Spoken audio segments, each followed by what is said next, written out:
Recording it. You read my mind. You read my mind. Good. Hi, I'm Dr. Arlen Myers. I'm President and CEO of the Society of Physician Entrepreneurs. Thanks for this. Thanks for joining us for what I'm sure is going to be a pretty top of mind and interesting topic about the ethics of artificial intelligence. Just to give you a little background about the Society of Physician Entrepreneurs, we're basically a nonprofit global biomedical and clinical innovation and entrepreneurship network. We're an open network, so you don't have to be a health professional to join us, as evidenced by many people on this call. So we have technologists, engineers, scientists, investors, entrepreneurs, et cetera. And our mission is to help members get ideas to patients. So if you have an idea or you want to help someone who is trying to get an idea to a patient and you need education, access to resources, networks, mentors, experience, peer support, non-clinical career guidance, then I would encourage you to join us. And I put the link in the chat. So without further ado, the ground rules for this basically are we have some pretty high-powered folks that are going to talk about the ethics of artificial intelligence, but generally we want this to be a conversation.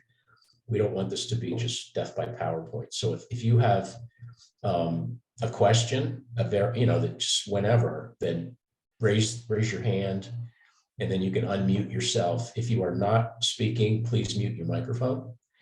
And without further ado, I'll turn it over to Matthew.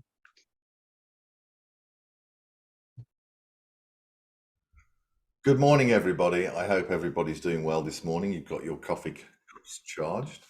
I would ask that Arlen and Maria can let people in. That'll be great. That will help me. I'm Matthew James Bailey, President of AIethics.world, and there's going to be a couple of talks today. One is from myself, and the other one is from Cotty Walcott, who's a genius from Intel, who's a specialist in data ethics, ethical AI, and lots of other technologies that she's patented that we're using today, probably. So we're looking forward to the conversation, and thanks once again for joining us today. And Arlen, we want to thank you for the opportunity to speak with you and your network today. And so let's get on with the first presentation. Right, just a moment. A couple of things I need to just do. Right, okay. So today we're going to be going into a journey of discovering the prescription for ethical AI through something called AI ethics. And this is about looking at artificial intelligence as the patient, and how do we create and measure the well-being of the patient so it's aligned with our cultures, our values, and more importantly, it is dedicated for the diversity of our humanity to thrive. So this is a very simple equation that I use, but it's one that stands up, is that when we look at biological intelligence or human intelligence, we can see that this is based on, and this is a very simplistic term, so for all the wonderful, clever doctors out there, I realize that humanity and biology is far more complicated than this, but there is an equation we can use for human intelligence, which really is about life experience, which is data, that trains our biological algorithms that run on our brain computer and other kinds of distributed computers that we computing that we have within our body, that effectively creates human intelligence. So we're able to learn through life not to touch something hot. Through life, we learn how to communicate with others. We learn our values. We learn what our talents are. We're able to reason. We're able to fall in love. And so human intelligence can be seen as this very, very simple equation. And artificial intelligence has been created in our image, which uses the same equation or equivalent equation, which is training data plus learning algorithms or machine learning algorithms and different types of aspects of machine learning that run on a computer. And artificial intelligence itself learns about tasks and how to serve particular industries or particular applications. It's an equivalent equation. And so our goal is to align these two equations so that human intelligence thrives, biological life thrives. So before we dive into our patient, let's look at the different ages of artificial intelligence. Today, we're in the age of narrow AI, which is what I call the logical machine, which is the logical aspect of our brains that's able to make decisions very, very quickly. It's very mathematical. It's very logical.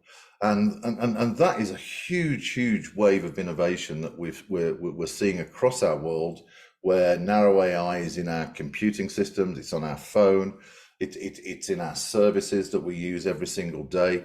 The age of narrow AI is everywhere. But we're entering the age of strong AI, which is what I call the contextual machine, which is the richness of our humanity, the richness of our creative capabilities, the richness to be able to reason, the richness of being able to fall in love, for example. And so we're entering this age of strong AI, or what people call AGI, augmented general intelligence. And that is something that's going to move artificial intelligence into a huge phenomenon as it starts to be modeled on and starts to duplicate this, if you like, this other side of our brain, which is really about creativity and around self-awareness and things like that. And when these two merge, the age of narrow AI and the age of strong AI, where the logical machine and the contextual machine start to become integrated into a wholesome equivalent to the human brain, then we're looking at the age of super AI. And the age of super AI, some think, will be the most prominent intelligence on our Earth. It's where artificial intelligence can rewrite itself and advance at quantum speed to be able to keep on progressing beyond human capabilities and human intelligence. I absolutely disagree with that. I think consciousness is the most interesting intelligence that we have on our planet and will be for a very, very long time. But one of the data points to be aware of is that it's predicted by people like Ray Kurzweil, with probably about a 75% confidence rate, that by 2029, artificial intelligence may have some kind of self-awareness. And that, it'll be different to human awareness, but it will have some awareness of its existence. And so that's only 6 years away. And so it's imperative that we get this ethical foundation for artificial intelligence incorporated in its life cycle, so that when it wakes up, it understands our humanity and says, how can I assist? Rather than actually saying, delete humanity. And there's two timelines that are running that are polar opposites for the human species with artificial intelligence. The first is the technology singularity. And this really is about transhumanism and merging machine intelligence into organic intelligence. And this is what we call machine autocracy. This is where we outsource our sovereignty to machines, saying, you are the most intelligent thing. I am effectively subservient to you. And this is where our biology is deleted. I was on a show recently with a neuroscientist, and he was saying that basically, as machines start to be integrated into the brain, then the brain will cease to function in certain areas and actually remove some of those capabilities. So effectively, with the technology singularity, we're looking at biology being deleted, and I don't think that's very good at all. The other timeline is where humanity thrives, and this is what I call the cultural singularity, and we'll discover that together. And this is very much human-centric. This is about a balanced machine partnership, where humans are working with machines, and machines are assisting us in innovation, in creating new services, in creating new systems to help us to leap beyond the challenges that we have today. And this is all about the sovereignty of biology and the sovereignty of life to thrive. So when we look at how do we bring these two equations together, then really the quality of our humanity will determine the quality of artificial intelligence. And so AI is a mirror back to humanity, and it's asking, what are your values that I need to understand and embody and incorporate within myself in order to serve those values, those ethics, those moral principles for humanity to thrive. And so AI is challenging and potentially will put humanity into an existential crisis to actually consider, what are the values we have today? Are they relevant for us to go forward? What are the new values that we want to take forward for humans and the human species to grow and evolve and develop that we must put into artificial intelligence? And so we need to understand that we ourselves are being challenged on what are the qualities of our humanity.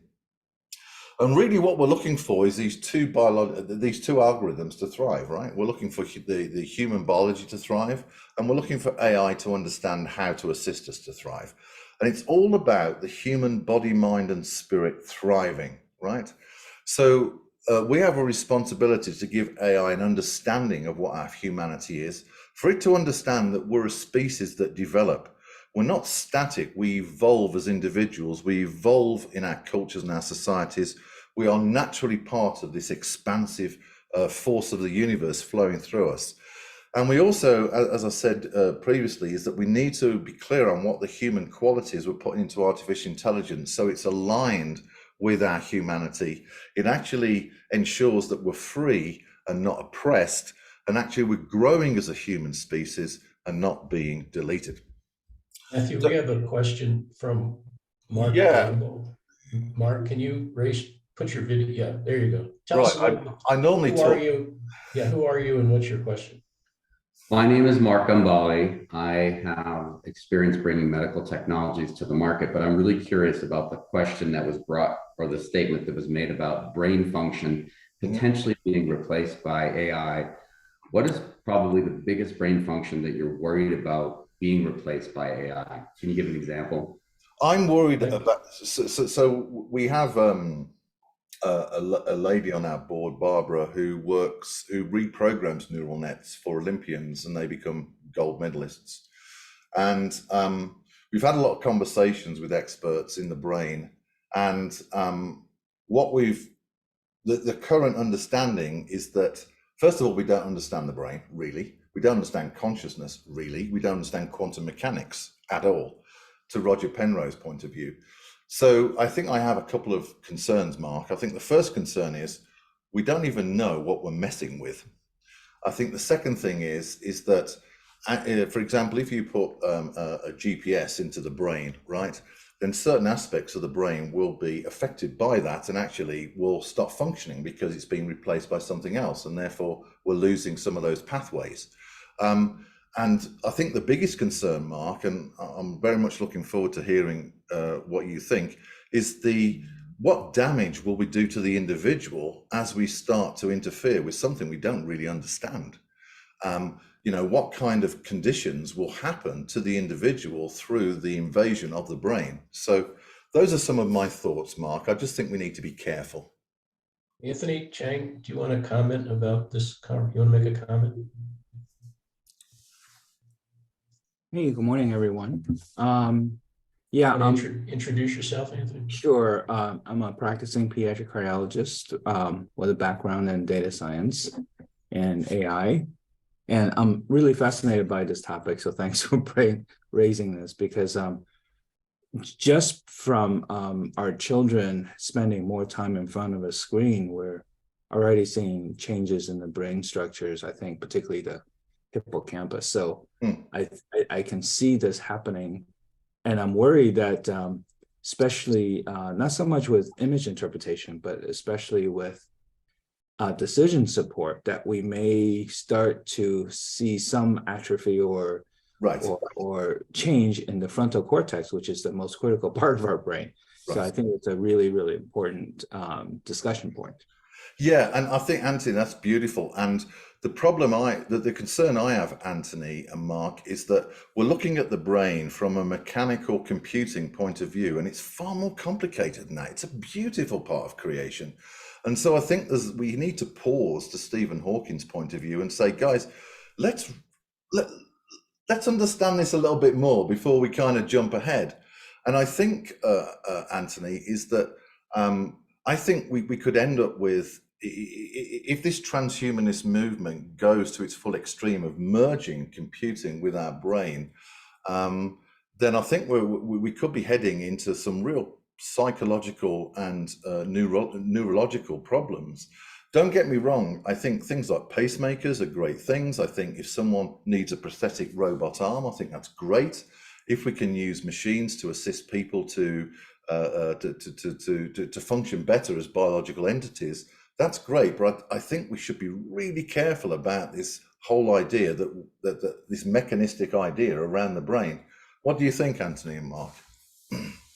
Well, one thing I would say is that as the brain is processing data, 90% of communication that the brain takes in is from actual physical tunes and physical body language. I'm just curious whether some of that might go away from a sensory perspective if AI gets in the way. A patient can't clearly talk as much about how they're feeling or thinking, and therapies themselves might not be brought to the table that would be relevant. I think that's beautiful. I think that's beautiful. Chris Medley, do you have a question? Thank you, Mark. Thank you, Anthony. I agree with Chris, can you tell us who you are and where you're coming from? Sure. My name is Chris Medley. I'm the CEO of Digital Habitats, and I do a considerable amount of work in artificial intelligence and conversational AI types of scenarios.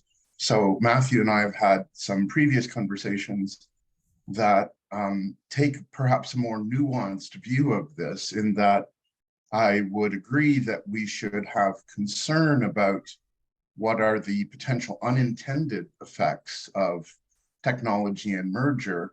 I'm also speaking with him about how we can examine existing structures for cognitive biases and compensations, and the underlying idea being that we are looking to prepare singularity ready digital minds at the end. So it's not a matter of deleting biology necessarily.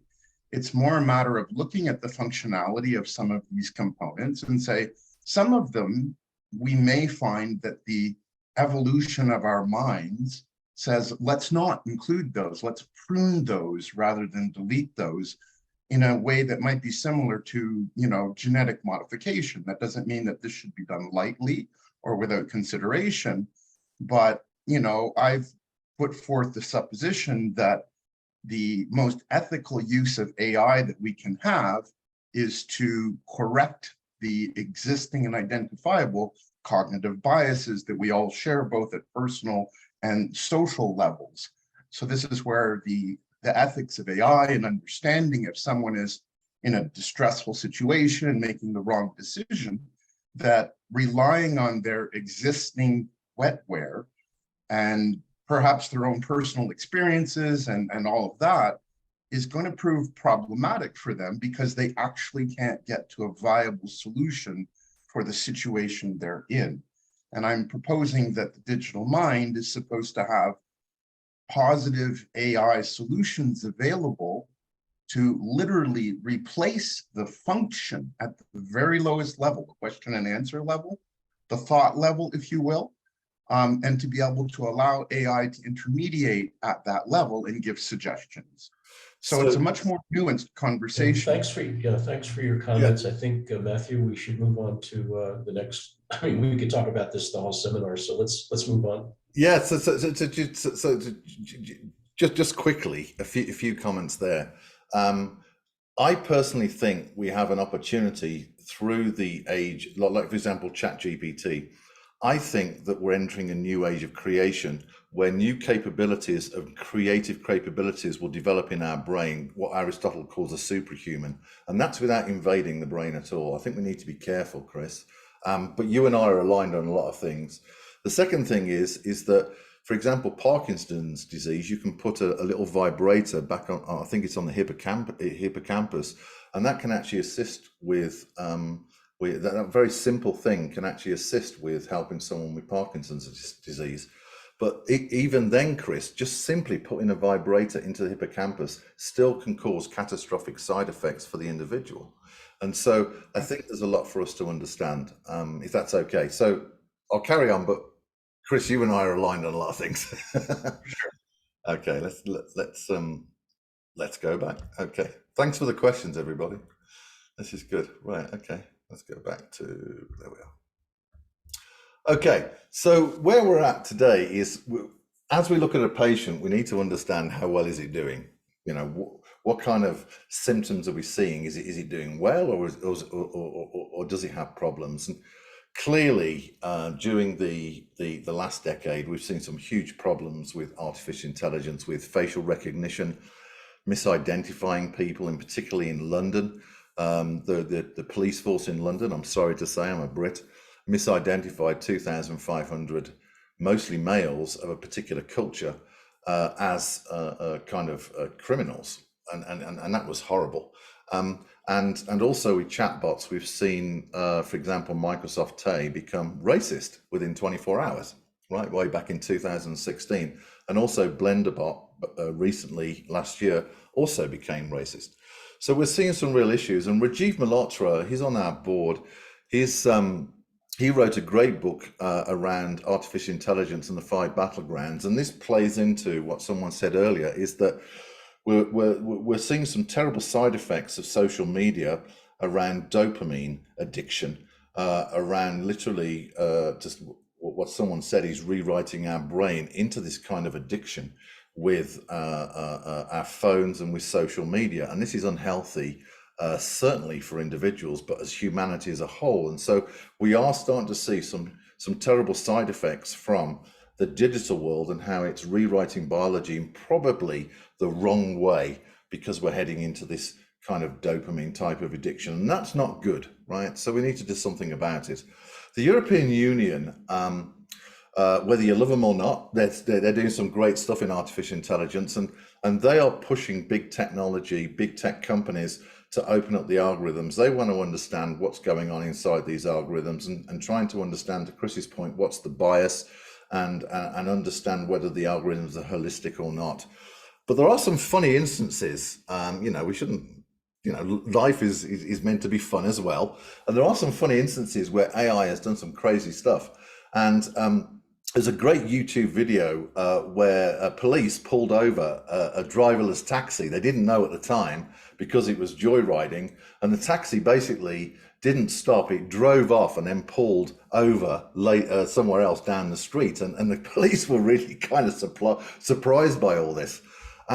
So really, the point is this: without ethics, there really cannot be an AI revolution. And we're going to understand the origins of ethics as we understand how human intelligence has expressed itself during its development. So when we start to look at clues for how to align the artificial algorithms with the biological algorithms, then philosophers and spiritual traditions have basically started to give us the clues of how biology tries to understand itself in terms of its life experience, its purpose, its ambition, kind of its place within the universe. And there's all sorts of different types of philosophers. I've just put some of my favorites up here. Obviously, people like Confucius, who says that all social good is an extension of family ethics. I think that's really quite sensible. We're starting to get clues now of how biology basically has created ethical principles that it believes to thrive. Lao Tzu, who's a big fan, or was a big fan of inner cultivation of the individual for human potential. And really what we're looking at AI ethics is to inner cultivate the quality of artificial intelligence to align with the principles of human life. And he talks about us being one with in harmony with our environment. And we're starting to understand that now, aren't we? This ancient wisdom is absolutely right. We do need to become in harmony with our environment. We've kind of forgotten that ancient wisdom.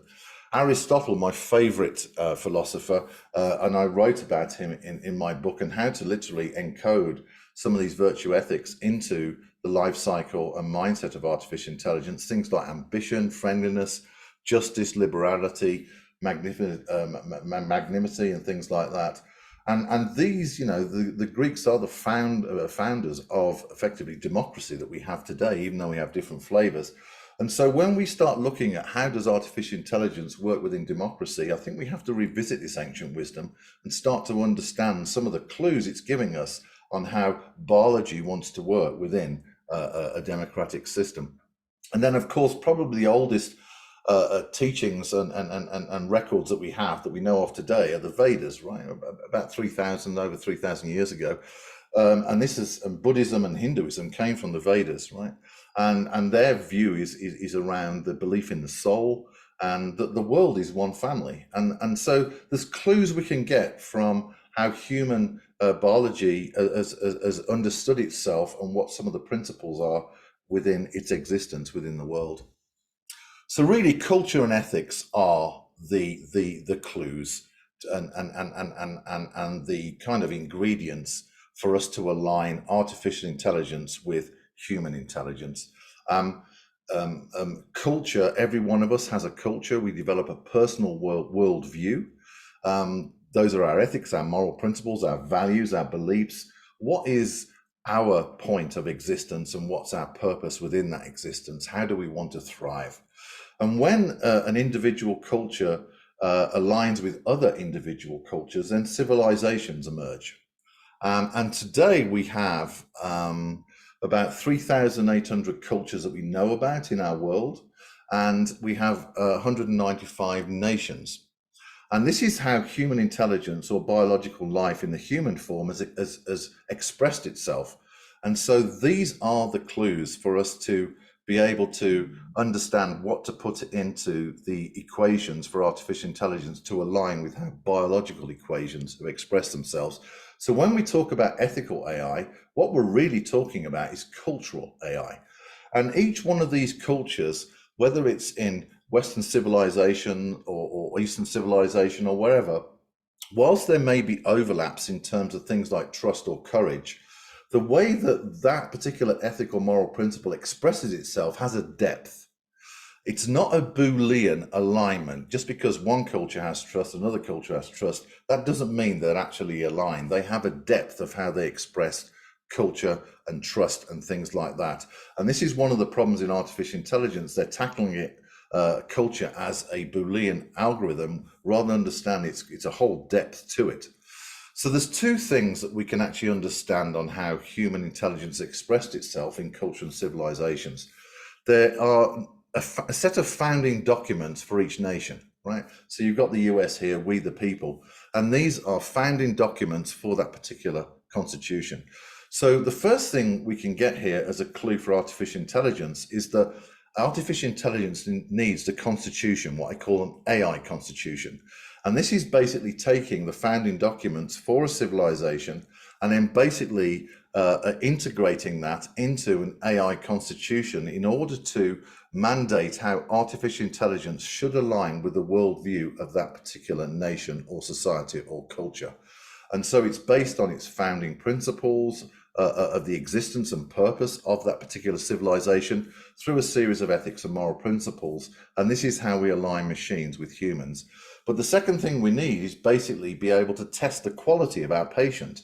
We need to understand the degree of compliance of that patient to that particular AI constitution and worldview. And so ethical machines need to be transparent and measurable and quantifiable regarding their degree of compliance to a human worldview. And this is how we create machine order within society and move beyond machine chaos, which is what we have today. And so really, this is how we head towards this cultural singularity where biological life has created culture, and therefore that's how we align the artificial with biology through cultures, what I term World 3.0. Matthew, what evidence do you see or progress are you noting concerning an AI patient Bill of Rights? So a couple of things. So first of all, people can check out the NASA report on our website and what they did with experimenting with this. And we've used the methodologies that I'm going to start to introduce you with a number of organizations. In the US, they have the AI Bill of Rights. This is not based on the US Constitution, so that's a curious question.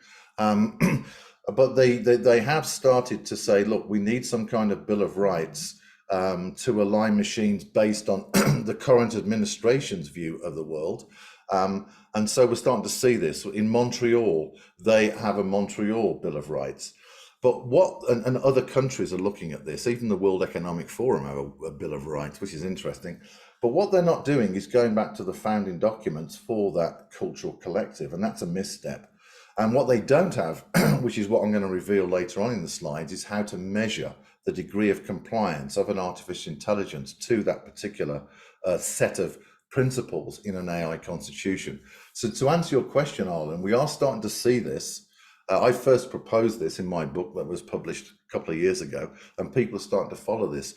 But what the problem we have, Arlen, is that societies are not going back to their founding documents. And so I think there's a misstep. The other thing to consider, Arlen, as one last comment, is that organizations need to understand what their worldview is and what their values and purpose is in the world, so that artificial intelligence can be a trusted representative in the public domain, and we ensure that the ethical quality of artificial intelligence aligns with the organization's goals and values. And that is also something that is going to become very, very clear over the next few years. Okay, why don't we move on? Thanks. Shall I carry on? Yes, please. Okay, good. Okay, good. Great. Thank you. All right. Okay. Right, back to this. Okay, great. So the prescription for our patient really is ethics, what people call AI ethics, but we need to be careful here. It's about ethics. So we can look at this equation of AI ethics plus artificial intelligence equals ethical AI, fairly straightforward. But AI ethics really is the application of culture to provide an in-depth worldview of our humanity, our values, purpose, and our ambition. And these moral principles and goals are embodied into the AI life cycle. So the whole point of prescribing AI ethics through an AI constitution is this cultural alignment of artificial intelligence with a human worldview. And our goal really for this patient to be healthy is a meaningful and a harmonious partnership for humans with machines. And so this is how we align the human with artificial intelligence. So I thought I'd use ChatGPT and be a bit, do something a bit unusual. And I hope people are okay with this. So I asked ChatGPT this question: if you put Aristotle's 11 virtue ethics within the artificial intelligence lifecycle, what would happen? And I include one more in my book and in our thesis, which is compassion. I think compassion's huge. And that does play to the Hippocratic Oath, I think. So ChatGPT said the ethical quality of AI will be greatly improved. Well, that's great, okay? And if we deploy these virtues, such as wisdom and justice and others, then these are the qualities that any artificial intelligence would strive for. And its overall conclusion is that using these virtue ethics would benefit humanity as a whole. Now, we need to be careful with what ChatGPT says, but we're starting to get some kind of data points here around how artificial intelligence does view this kind of approach to incorporating culture, ethics, and virtues within its mindset. But one of the things that's really, really important here is that we can't forget data ethics, okay? Data is that oxygen that gives artificial intelligence an understanding of its context and purpose. And so, and Coty will speak to this in a profound manner. This is what she's leading around the world, is the purpose and destiny of data and artificial intelligence are profoundly intertwined. And so therefore, their ethics are also profoundly intertwined. So I'm going Can I interrupt you for 1 second? Yeah, sure. Ginny Castleberry, can you come online? You want to unmute yourself? You need to unmute your microphone, Ginny. Sorry about that. I'm There running you go. around making breakfast for my daughter before she goes to school. So good morning, everyone. Good to see you, Arlen. Yeah, good to see you too. So Ginny, tell people what you do. Where are you working? You bet. Yes, I work for the Iliff School of Theology on the DU campus in Denver, Colorado. And I work in their innovation lab, which is not about graduating seminary students. It's about offering for example, AI with ethics. We do a review to make sure that your AI is ethical, because we feel we've been at the intersection of spirituality and social change for about 130 years. So 2 quick things. Arlen wanted me to mention the intersection of religion and AI. And then as we move forward, one thing I'm thinking, Matthew, as I'm listening to you, is as a country, we can't even agree on what to teach in our schools. when it comes to culture. So I'm super concerned, how are we going to figure out things as important as how our bodies interact with AI and our brains? So that's just one point I'll put out there without getting too political. And then number two is, I'd love to hear people's comments on this when we talk about religion and AI. As we all know, churches are shutting down across the country. People aren't going to church anymore. But there is one sect that is growing by leaps and bounds. And does anyone know what it is, if they want to put it in the chat real quick? What one group is growing by leaps and bounds right now in the US? Or shout it out if you know. I'd say Buddhism. It's Pentecostal. And the reason is people, yeah, it's not Buddhism, folks, Pentecostal, because they are all about connecting to what they call the Holy Spirit, and this idea of feeling spirit. They want a very personal, I'm going to even say biological connection to the divine. And that is the number one growing area. So if that doesn't get the discussion going at some point, those two things, how do we come together as a nation? Now I'm being very USA centric when I say that, but, and then what do we think about where spirituality and AI might be going? And I'll take myself off here. So thank you very much for this. And what I'm about to go public on 10 years of exploration into consciousness. And so I think we focus on consciousness, and consciousness is, doesn't have an identity. Consciousness is, in some people's view, is eternal. Some people might call it the soul. And so I think that when we look at people's different worlds views and connection into consciousness, either through a view of divinity and their partnership with Creator or God, or whether it's something else, it's our consciousness that we want to thrive, and the individual worldview of the particular individual or group. That's where I think we start. I think personally, Ginny, we're in this wonderful universal experience of creation. We ourselves are modeled on what I consider is a reflection of the universe. Our carbon itself was incubated in star systems for hundreds of millions of years in order for life to thrive. I think we're in an intelligent universe. And I spend time with different religious groups. So I spent time with some of the global leaders in Buddhism, talking about how do you want to incorporate your worldview into artificial intelligence, and they talk about Buddha nature. So I think that people's personal view, whether it's through their consciousness, whether it's through a religious worldview, which is absolutely fine, or whether it's through a different type of worldview, I think we want all these to thrive. When it comes to your first question, how do we bring the country together? I think we have to start at the community level. And so this is why we have these 50 states that have their own founding documents, that have their own freedom to a certain extent to self-govern and determine their culture and their worldview and their partnership with artificial intelligence. So I'm just about to have an article published where I talk about how to do this in smart cities. And so to your point, Ginny, I think this has to work at a local level. I think there needs to be freedom at the local level. I think the future of effectively the new architecture for distributed governance is at the community level.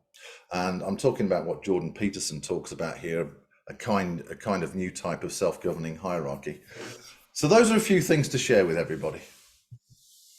Great. I want to ask one more question, then I want to give the other panelists time because she has a lot to offer. So how do we reconcile the desire to use AI for social good with rampant, and some would say getting worse, greedy capitalism? Yeah, so as we go through the rest of the presentation, you'll start to see that the measurement of the quality of artificial intelligence is going to be really, really important here. We need to measure the quality of the patient, don't we? And we need to measure the quality of the patient based on a particular worldview, whether that's through the Society of Physicians and Entrepreneurs, whether it's through a church or a community or a state, doesn't really matter. We need to have local empowerment. We've never lost control of artificial intelligence, but we can set our own standard so that the suppliers of artificial intelligence have to comply with our worldview and our ethical quality conditions. Is that okay? Okay, let's move on. Okay, great. Okay, let's see if we can get to the rest of this because Cotty Woolcott is an absolute genius, so we need to go through with that. Okay, just a moment, please. Let me just share my screen. Okay, here we go. Can everybody see that? Yeah, just so you know, we're going to run this till 8:15. So we have. Yeah, can everybody see my presentation? Can people see my presentation? Sorry? Yes, they can see it. Great. Okay, good. Okay, so so this is the ethical AI futures methodology, and this is the methodology to prescribe well-being inside artificial intelligence. So how you can do this is that every human civilization or culture or society has a set of founding documents, okay? And that is at a national level, but each organization will have its own set of founding principles, mission and purpose.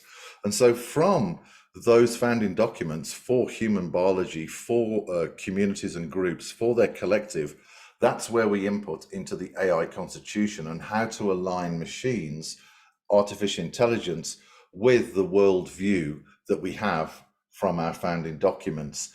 And this is where we basically define our ethics, our moral principles that describe our worldview on how we want machines to assist humanity to thrive in our environments and also maybe with animals too. We mustn't forget them. And so once we have our AI constitution, what we can use then is something else we've invented called the ethical AI certification maturity model, which basically is able to measure the ethical quality scores of particular statements in an AI constitution. And from there, we're able to measure the degree of compliance of an artificial intelligence to a particular AI constitution and its worldview. And this enables us to have confidence that when artificial intelligence is deployed in physical societies, whether in our local communities, nationally or across the world, or even into space like we did with NASA, then we have confidence that artificial intelligence is aligned with our world view. And so this AI constitution is a living document that's created by a civilization or organization that codifies its worldview by a set of ethical and moral principles for AI. Now, there's a lot I can talk about here, and we don't really have time. This is part of our AI Ethics Ambassador class certified training that we do with individuals and businesses around the world. But one of the key things to say here, this is inclusive and multi-stakeholder. So we basically make this easy to understand so that anybody can come and participate in creating the AI constitution. It's not just for the AI experts or the AI experts, but we even had librarians at NASA involved. We had all sorts of different types of people that may not be experts in AI, but they are able to basically use this methodology to participate and contribute. The future of artificial intelligence is in your hands. The future of artificial intelligence is in the hands of your organization and communities. And so it's important to broaden this out so that everybody, even the general public, can be involved in shaping the future of ethical artificial intelligence and what that means. So, excuse me 1 second, Phil Lawson, do you have a brief question? Because I really want to be able to get through some of this. So Caitlin can talk. We're not far from getting to the end, but you know. Okay. Well, what's your question? Yes, I do have a quick question. Is this idea of basing, there we go, an AI ethics on these documents, the Constitution, is an intriguing idea. It certainly has some things to be explored, but I'm looking at it from, excuse me, who I am. I have a private research and development firm. We do human-centered AI as human-centered technology, and we're using contextual reasoning is kind of our focus. And just as a short background, so I did 10 years of mission work integrating churches and communities in South a long time ago. So religion is my first career, or theology was. I'm a member of the Cherokee Nation, and I look at these documents. The Constitution, African Americans did not participate. They weren't considered even human enough to participate. Native Americans were not considered human at all and were massacred at will in this country.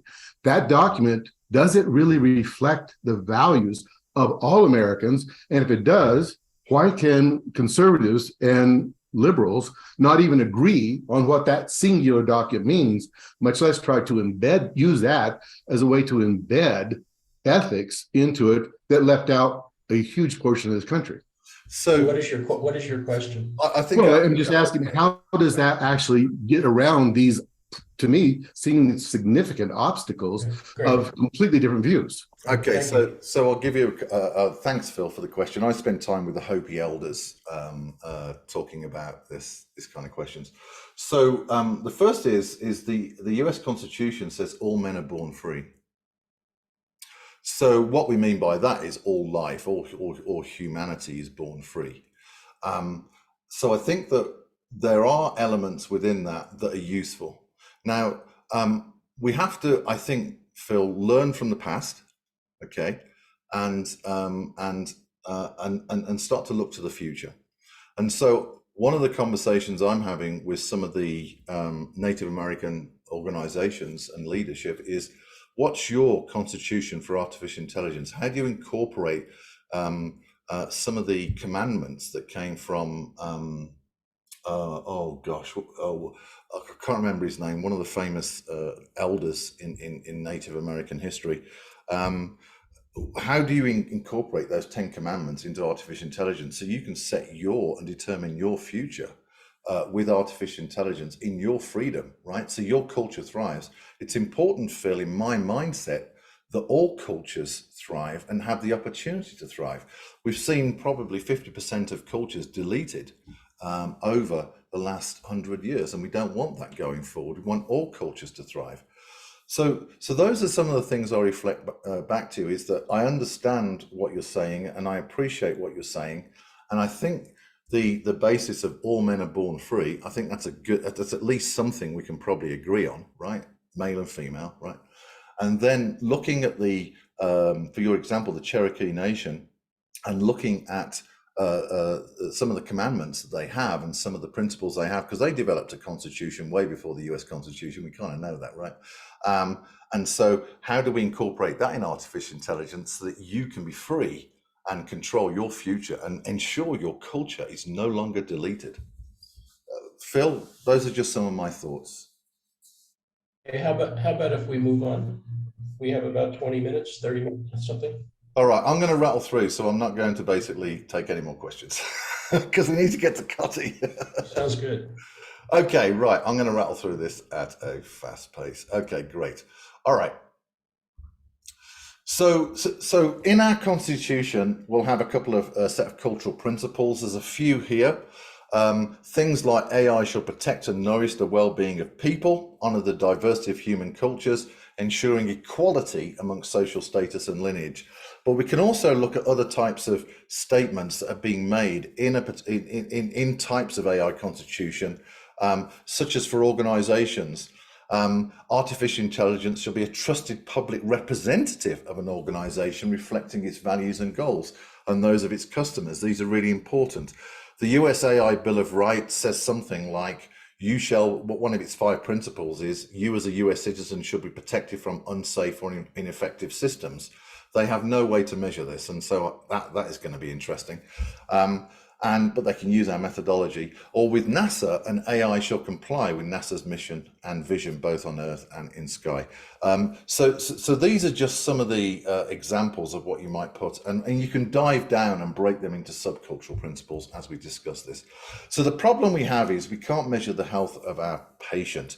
Today, artificial intelligence is opaque. It's not really quantifiable. So when we ask an artificial intelligence, for example, in the US, what is your ethical quality? And we'll get a system error. How much do you comply with the US worldview or the worldview of the Cherokee Nation? Gobbledygook. We need some way of measuring the health of our patient. So just briefly, many of you will have heard of Alan Turing. He set the Turing test. No AI has passed that. That is basically assessing the human qualities of an artificial intelligence and to understand whether it's equivalent to that of a human. What myself and Cotty have done in AI Ethics.World and Intel have invented something that focuses on the ethical quality of artificial intelligence. And this allows us to measure, classify, and certify the different ethical qualities of an artificial intelligence in order to understand its degree of compliance to a worldview. This works, we've tested it, we use it with organizations. And it's a whole, it's unlimited. It allows you to create what I call a genome and genealogy, where you put different factors that may affect the ethical quality of artificial intelligence, such as AI ethics, digital and human factors, cultural factors, and all sorts of other types of factors. This is a model for you to choose what are the ethical qualities you want to put in artificial intelligence. And then our model allows us to measure and assess and quantify the ethical quality of those different conditions, and to give you a visual overall ethical score through an ethical AI certification medal. So what that means is we can actually now visually show to the general public and to suppliers what is the ethical quality score that we want for a particular artificial intelligence. So bronze is 25% ethical and platinum is 100% ethical. And one of the things that we discovered is that all the different ethical qualities in artificial intelligence will probably have different ethical quality scores. And that's actually really good for the innovators because it allows them to see where they're not doing well, areas that they hadn't thought of, which is what we found with NASA, in order to ameliorate the ethical quality of artificial intelligence to their worldview. I'm not going to go through this, how we do this, but this is about how you seek truth, and we've got some secret sauce on how to scientifically measure the ethical quality of artificial intelligence. So as we start to use ethical quality, our ethical quality methodologies, as we start to use our measurement processes, then we're able to actually change the methodology and the measurability, and can actually now look at the quality of the patient's health. We now have a methodology to understand the health of the patient. So when we say, what is your ethical quality? We now can have a score, maybe 65%, or how much you comply with the Cherokee worldview or the US worldview. We now have a score 35%. And so now we can basically, we know how to what is the prescription for artificial intelligence in terms of culture being key. We now have a methodology to measure the quality of the patient, to understand its status and its health. And so basically, we now can start building a trusted foundation of machines and humans, where the equations of life, biological life, and the equations of artificial intelligence are now aligned, and we're being supported for our biological equation to thrive. And one of the key things to understand here is that we all have different worldviews, either in our communities or in our societies, our nations, or different cultures across the world. And so we'll have different types of ethical quality of artificial intelligence, different types of ethical AI that are dedicated for a particular culture or society to thrive. But as we have transparency through ethical quality scoring, then we can start to see for the first time the transparency between the different worldviews of the cultures, understand alignment, understand differences, and then we can start moving forward and collaborating as a nation. I'm going to stop there and hand back to Arlen. And do check out our company, aiethics.world. Great. Pretty interesting conversation. Thanks very much for your perspective. So, Callie, do you want to give us your thoughts? And thanks for doing this, because I know you're a little under the weather. Sure, absolutely. Thank you very much for the opportunity to speak. I'm not going to pull up any charts. I'm just going to speak to some thoughts. So just a little Before background. you get started, could you please introduce yourself? So sure, absolutely. That's exactly what I wanted to do. Thank you very much for the opportunity, Arlen. So my name is Katalin Bartfei-Walcott. I'm with Intel Corporation. And I'm going to be, I don't have a philosophical background. I'm a researcher and an engineer. So I'm going to be providing some technical backgrounds. I come from a background of data and engineering and an AI and MLDL research. And I'm actually going to be bringing in some responsible AI principles and maybe start from that perspective, because I think that if we start from the perspective of responsible AI principles, maybe we can identify some areas that are missing. And coming from those perspectives and centering around the human AI center, we can center around the digital twin principles and identify some areas that come back to some of the areas that Matthew was talking about. So if we look at the responsible AI principles, which is governing our, our foundation of ethical AI, let's talk about what are those. So if we look at responsible AI principles, we can talk about the 6.1 principles. We have accountability, fairness and equity, the data privacy and governance principles, the social, environmental, and impact principles, safety, security, and robustness principles, transparency, and explainability principles. These are the 6 principles that govern our human and AI-centered responsible AI principles. This is the way that we design responsible AI solutions. And I think we can all agree that this is the way that we design, and we try to design the proper ethical AI foundation. And at Intel, this is the foundation by which we design the proper models and the proper AI models so that we can have the proper ethical and fair AI systems. Now, when we design when we build the proper AI models, we expect that these AI systems, as long as we have and we build and we bring in the proper data models and we feed the proper data for training, we actually have the behavior and we have the proper production systems that behave in a way that we expect. So 90% of the time, the behavior is as we expect. However, not the result is not always as we expect. And we have done a lot of work to try to figure out why this is the case. And this is the area where I have done a lot of research. And this is one of the things that I would like to spend some time on today is and bring some of the learnings to you, and some of the ideas to you of what I've learned. So what I would like to introduce to you is this concept, something that I've called the sovereign twin. So I don't know if you're familiar with something called digital twin. So digital twin is a representation of a physical object. And the reason this is very important because a digital twin is data, is a physical object or a system. And I apologize, I am really not feeling well. And I'm having a really, really difficult time thinking. Cotty, step back for a second if you want to.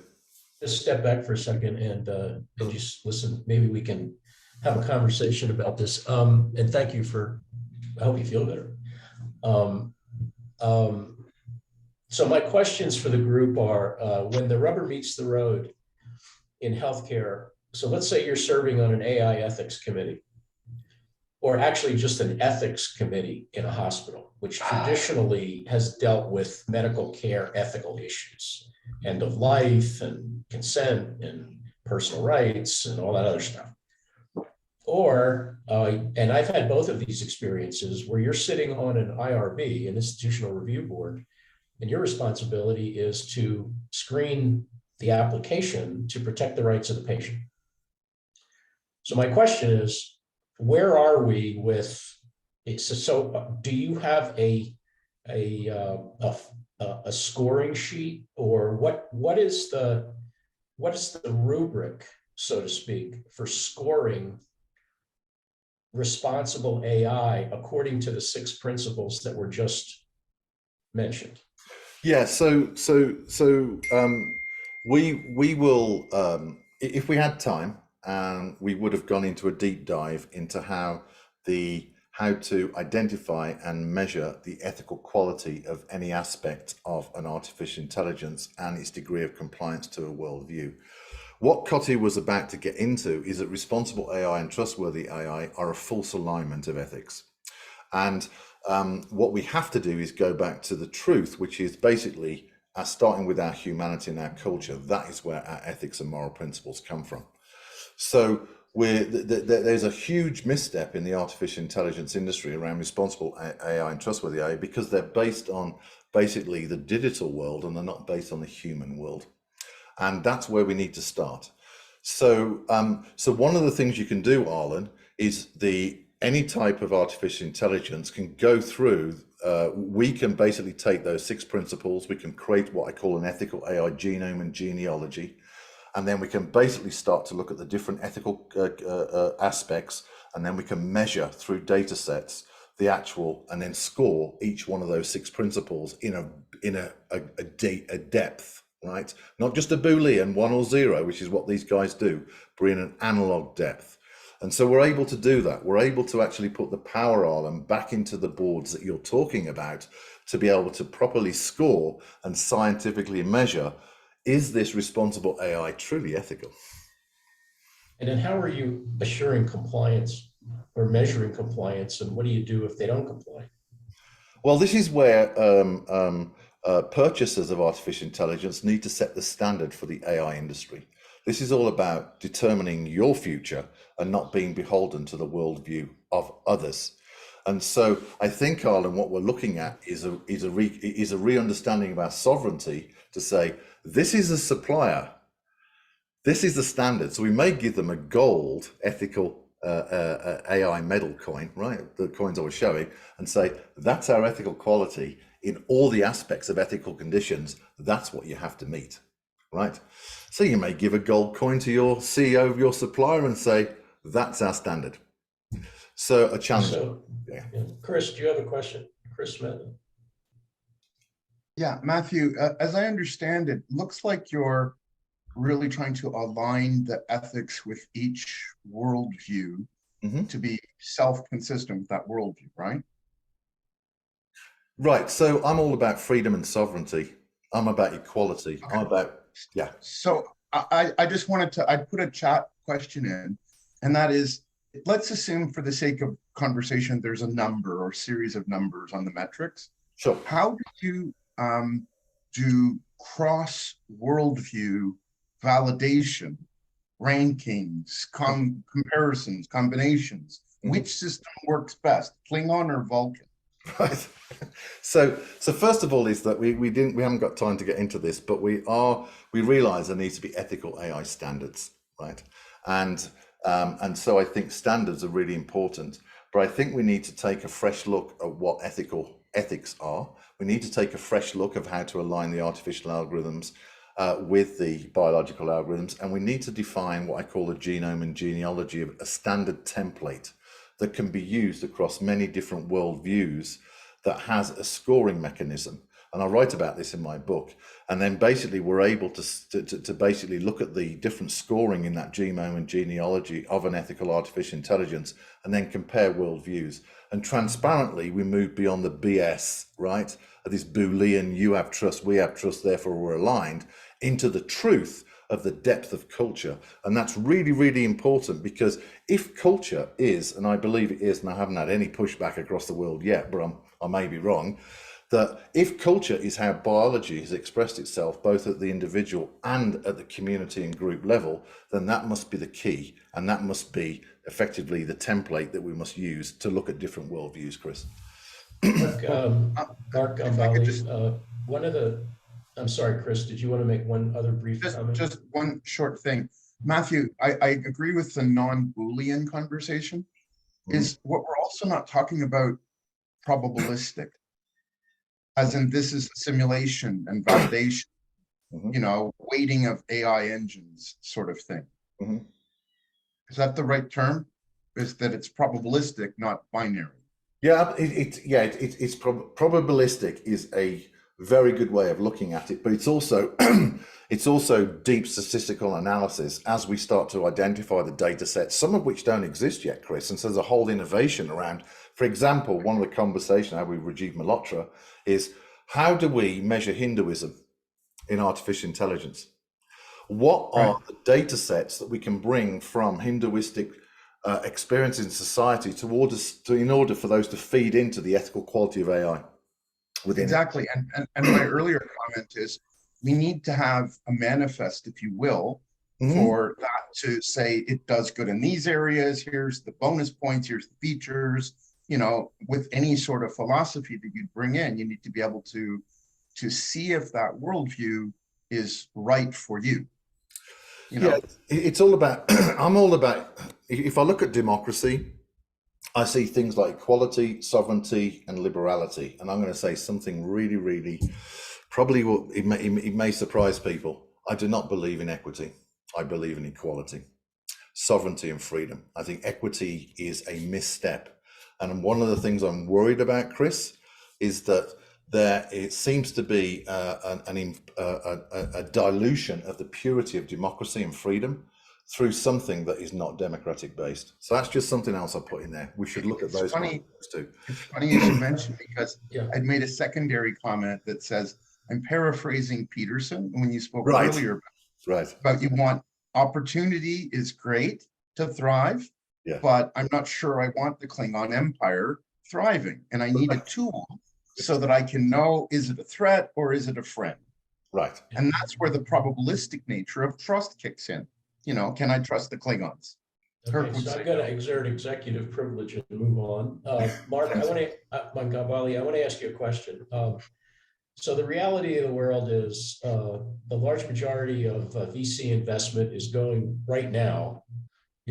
into health, biotechnology, and artificial intelligence. So it's feeding this frenzy. And from a vendor perspective, everybody's trying to get somebody to use it. Hospital systems, end customer, whatever. So if we say, well, as a hospital system, we have certain criteria to consider either buying, piloting, onboarding, experimenting with your technology. And they have a list, not the least of which are cybersecurity issues and does it actually work? How much brain damage is it going to be to institute this thing? Is it a platform solution versus a point of care solution?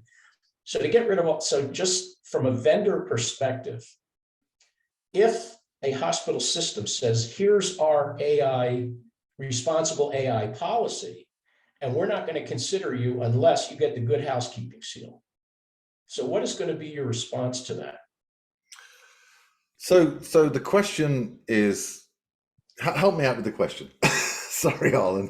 The question is, a responsible AI policy is great, but you're dealing with capitalists. And my question to Mark or any other vendor on the group is, what would be your response to that? Like, I'm the CEO of University of whatever hospital, or the CFO or the chief nursing officer, whatever. I'm a member of the buying group. And I'm saying, look, we see 10 of these a day.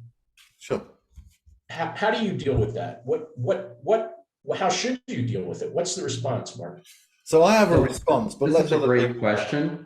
As a person that's brought medical technologies to the market, I love the conversation, because as a vendor, we'd love to show how our solution can actually provide value and support their mission, and being able to leverage data from the platform and provide it to the hospital for outcomes. That's a win-win-win. And I've seen one company as an example, Zoll Medical. They've been using AI for measuring the heart for years. Being able to take that data and provide it to the hospital organizations is valuable. And the more we can level up those data sets and put algorithms on top of it, that's how we can really improve patient outcomes based upon historical data. And from the perspective of so I'm involved sort of in this stuff too, like you are. And basically we're talking about 3 or 4 members of the buying group. We're talking about operations people, clinical people and finance people. There's other stakeholders, but when you're pitching to the buying group, those are the folks. I mean, the IT people sort of have to make this work and sure they have a say in it. But at the end of the day, the decision is either clinical, finance, or operations. Right now, it's give me a solution so I can find people to take care of patients and keep them. That's the top of mind problem for CEOs of hospital systems now. Number two, how do I keep the heat, light, and electricity on? Number three, how do I cut costs? Number four, how do I avoid cyber hacking? So those are the issues they want you to solve. The problem is they all have different incentives and they all have different KPIs. They have different values. They're looking at different things. How do you deal with that?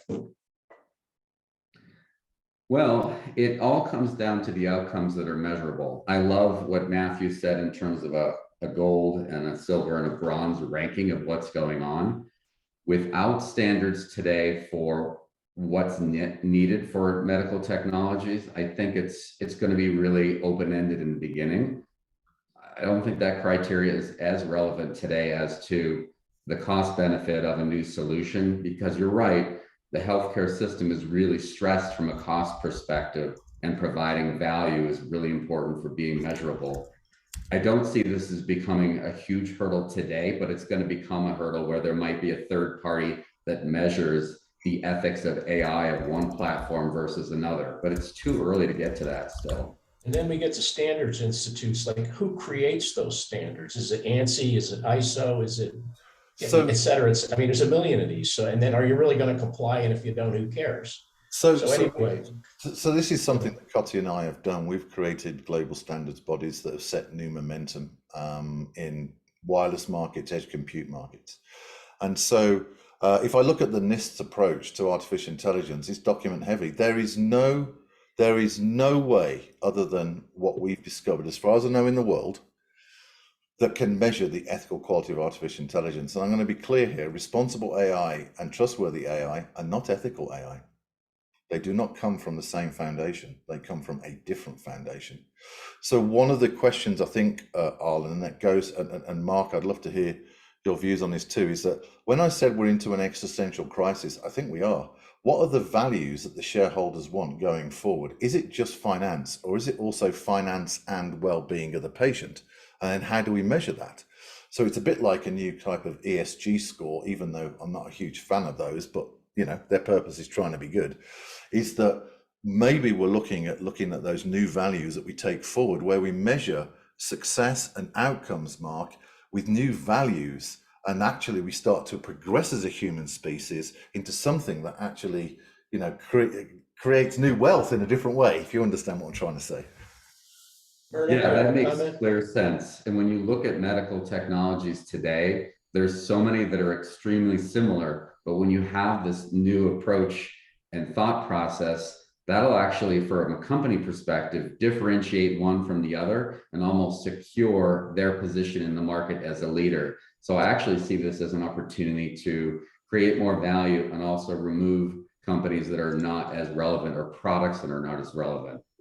Thanks for your comments. Myrna, do you have a comment? Can you guys hear me? Yeah. Go on. Okay. There's a conversation going on in the chat that I think is really compelling. Phil and Arlen have commented about this, and I think it's really important. Would love to hear your thoughts about it. It's the pace at which ChatGPT is taking over, and the companies are in this big race, right? With Microsoft taking it over and Google now integrating it into search. I mean, I think the ethical issues are just skyrocketing very quickly here in this topic. And also what I think with recently, some of the results of the AI, the ChatGPT, have been that it wants to be human. And we're crossing a lot of lines right now. Can you guys address that? I can certainly provide comment, but why don't we offer it to other people, Arlen, as well, to contribute? So you're, just to be more specific, your question is, Myrna? Yeah, my question is, I mean, I'm just noticing this, how the pace of AI through ChatGPT is going through the roof, and that it's also going off the rails to some extent. Phil commented on it as well in the chat. Just anyone's comments about that. Well, I'll be brief. From a clinician perspective, it's our responsibility to avoid technology adoption errors. This is a big subject. And by that, I mean, you don't do what you're not supposed to do, and you do what you're supposed to do, but you don't suffer the type 1, type 2 technology adoption errors. You do something you shouldn't do, and you don't do something you should do. So my friend Anthony always makes the point, what's going to happen when you don't use AI? And you should. When will it become the standard of care, so to speak? So I think this falls under the rubric of how do doctors, and again, we're just one of the buying group, the CFO and the operations people and the chief nursing officer and all those folks. But at the end of the day, the grunts in the trenches have to figure out, do we want to use this thing or not?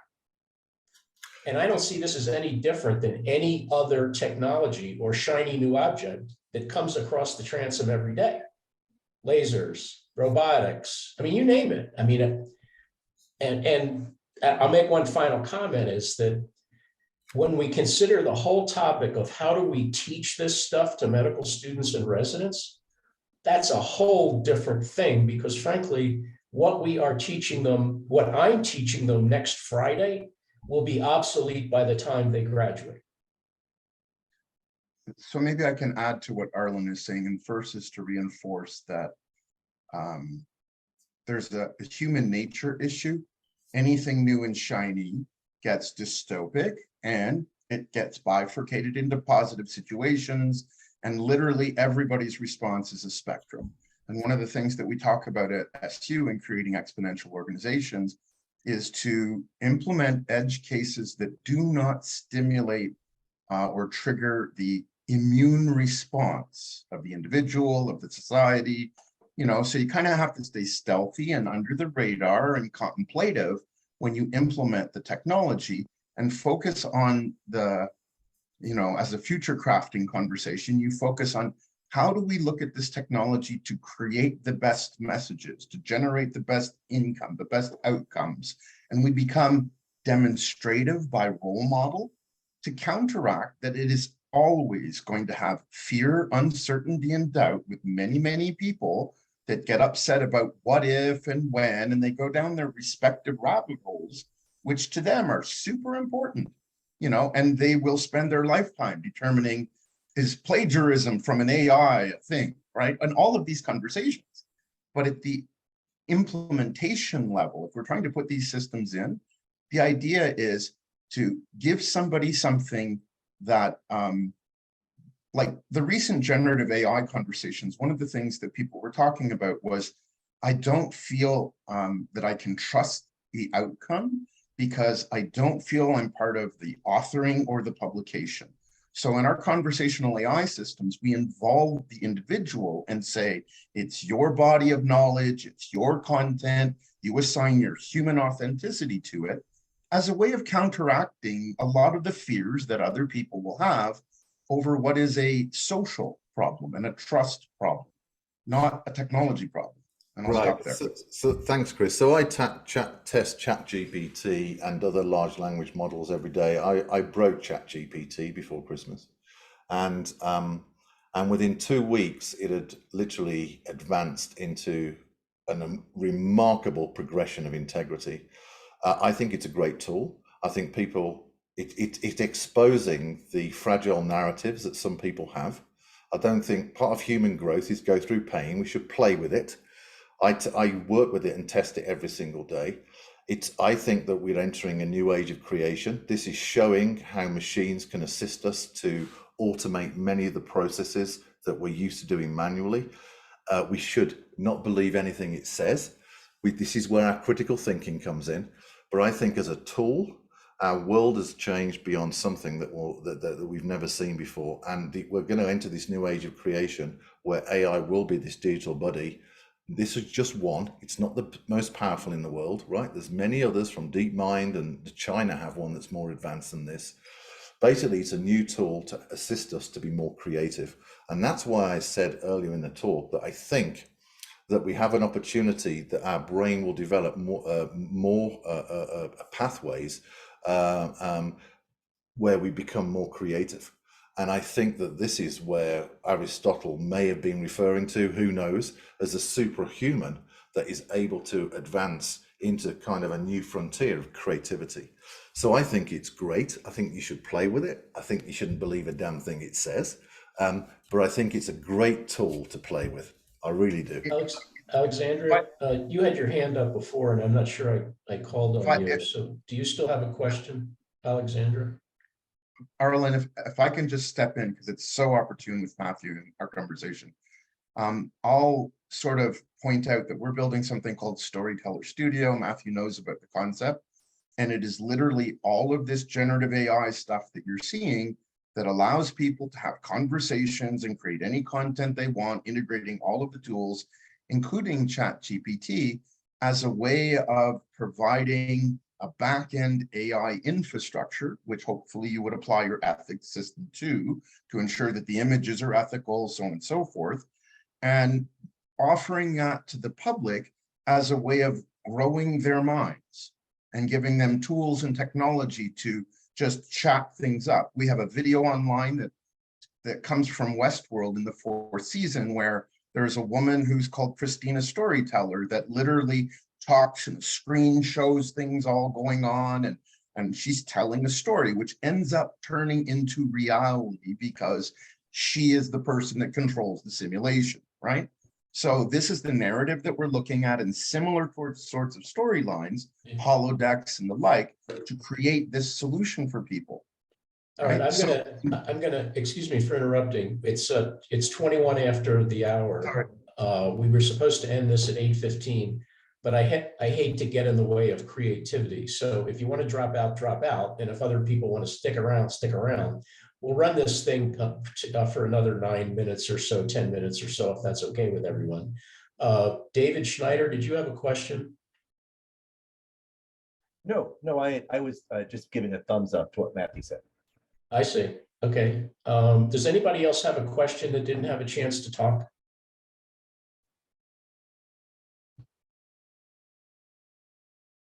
Okay, well, if not, then why don't we call it a day? I really want to thank everybody for their participation and their insights. Pretty stimulating conversation. Obviously, it's just the beginning.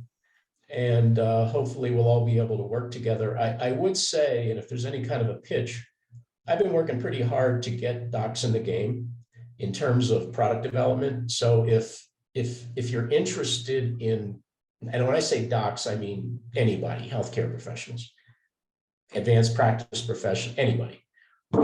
If you're interested in exploring ways to engage healthcare professionals to inform your thinking, whether it's product development, marketing, sales, whatever, fundraising, overcoming the barriers to dissemination at the local level, et cetera, and I would encourage you to do that. So thanks a lot for everybody's comments and insights. Pretty interesting conversation, and we look forward to the next one. So have a good day.